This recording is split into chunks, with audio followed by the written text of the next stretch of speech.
Channel Variagnology.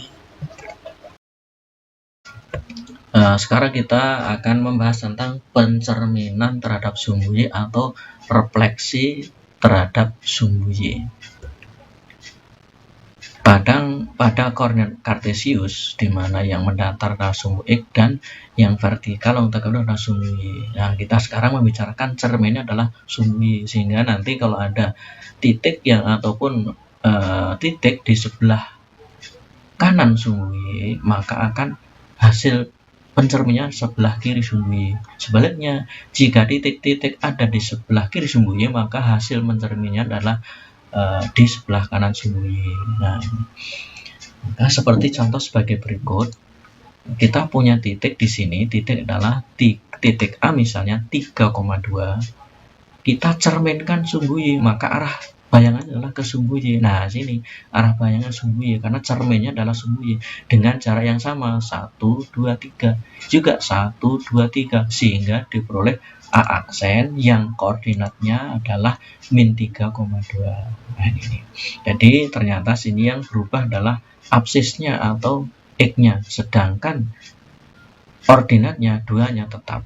Sehingga nanti kalau hasil bayangan terhadap pencerminan terhadap sumbu X, sumbu Y maka jika dicerminkan terhadap sumbu Y, maka bayangannya ataupun titik koordinatnya yang berubah adalah absisnya atau depannya.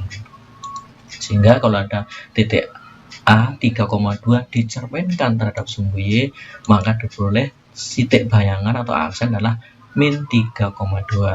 Secara umum, jika kita punya titik yang koordinatnya X, Y, kemudian dicerminkan terhadap sumbu Y, maka diperoleh A aksen atau A bayangan adalah min X, Y. Ini yang depannya berubah, absisnya berubah, tetapi yang Y-nya atau ordinatnya tetap.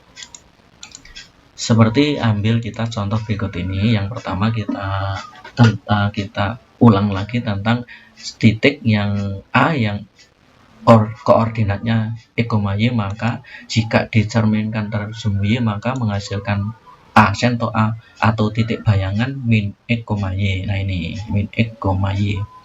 Jadi yang absisnya berubah berlawanan tapi yang ordinatnya tetap. Titik A misalnya 3,2 dicerminkan terhadap sumbu Y, maka menghasilkan bayangan A atau aksen adalah min 3,2. Selanjutnya titik B 3,2 jika direfleksikan terhadap sumbu Y, maka menghasilkan B aksen atau bayangan min 3,2. Ini yang belakang tetap negatif, yang depan berubah tanda untuk berlawan tanda.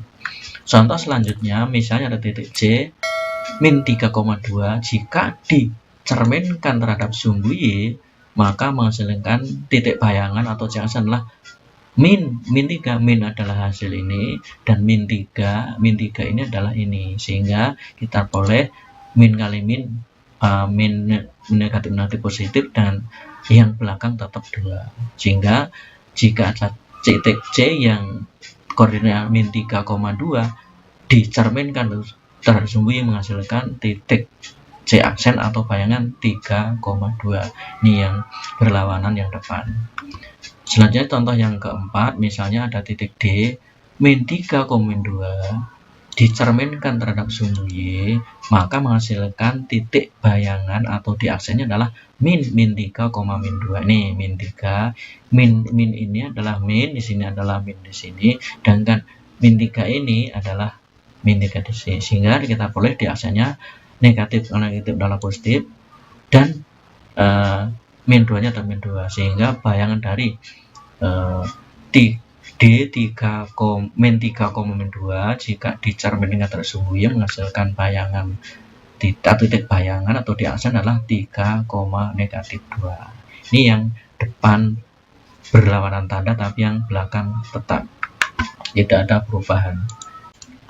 Sebagai contoh, kita akan merefleksikan atau mencerminkan segitiga ini, segi 4 PQRS terhadap sumbu Y. Dengan contohnya seperti ini adalah segi 4 PQRS dengan titik sudut P-nya adalah min 4,3, Q-nya min 2,4, R-nya min 4,5, dan S-nya min 2,5. Tentukan bayangan segi 4B kiri S jika dicerminkan terhadap sumbu Y. Bagaimana cara membuatnya? Kalau berupa benda atau bidang, maka kita mencerminkan dari tiap-tiap sudut pada bidang tersebut. Jadi nanti B kita cari hasil bayangan pencerminan terhadap sumbu Y dan sebagainya. Sehingga kita cara menyelesaikan adalah mencari bayangan segi 4B kiri S adalah titik B adalah min 4,3, kita cerminkan terhadap sumbu Y, maka menghasilkan titik P aksen atau bayangan titik 4,3, yaitu yang bagian absis berlawanan tapi bagian ordinatnya tetap.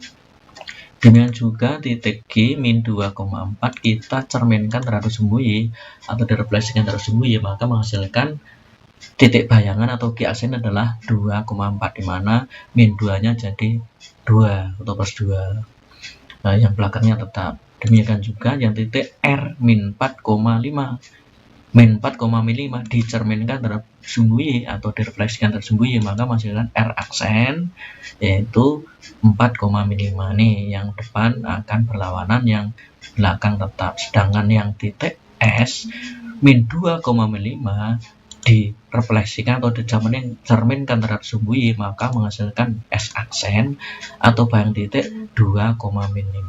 Nah, itulah cara mencari bayangan benda atau bayangan bidang pada pencerminan. Maka yang kita aja adalah titik sudut kita cerminkan sehingga ketemu titik bayangannya. Demikianlah cara mencerminkan atau refleksi terhadap sumbu Y. Semoga bermanfaat. Jangan lupa like, subscribe, dan bunyikan loncengnya, serta bagikan kepada teman-teman supaya channel ini lebih berkembang. Terima kasih. Semoga